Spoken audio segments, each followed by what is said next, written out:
Third part में आपने देखा नारुतो के सामने पायल अचानक धुएं में बदलकर गायब हो जाती है। वो कुछ नहीं समझ पाता, वो गायब नहीं हुई, पायल अपने आखिरी खेल के लिए छिप गई थी। पायल के पिता नारुतो को मिलने बोला था। बूढ़ा आदमी, आंखों में पश्चाताप। नारुतो, आपकी बेटी पायल वो कोई भूत बन चुकी है।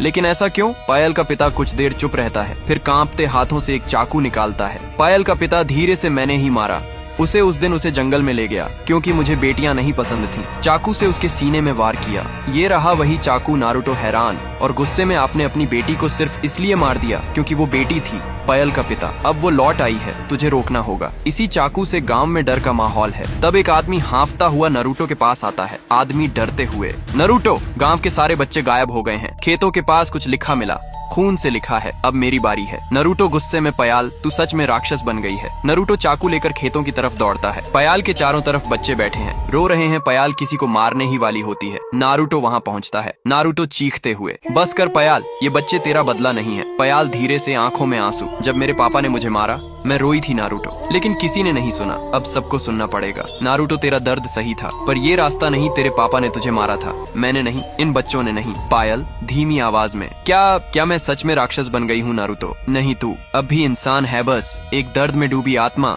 और इस दर्द को अब खत्म करना होगा। नारुतो चाकू उठाता है, वही चाकू जिससे पायल की हत्या हुई थी। नारुतो धीरे से, ये चाकू उस आदमी के हाथ में था जिसने तुझे मारा, अब यही चाकू उस हाथ में है जो तुझे मुक्त करना चाहता है। पायल आंखें बंद कर लेती है, दोनों हाथ फैला देती है, जमीन पर खड़ी है। पायल कांपती आवाज में, अगर तू मुझे माफ कर सकता है नारुतो तो कर दे, हमेशा के लिए खत्म कर दे मुझे। नारुतो चुपचाप चाकू उसके सीने में धीरे से घुसाता है। कोई चीख नहीं, कोई आवाज नहीं। पायल की आंखों से आंसू बहते हैं, वो बैठ जाती है और गायब हो जाती है। नारुतो बच्चों के साथ बैठा है, पास में वो चाकू जमीन में गड़ा हुआ है। पायल का पिता दूर बैठा रो रहा है। नारुतो, जो बेटी मरी नहीं, बस सुनी नहीं गई, वो एक दिन भूत बन गई। पार्ट 5 के लिए 10K कमेंट करो।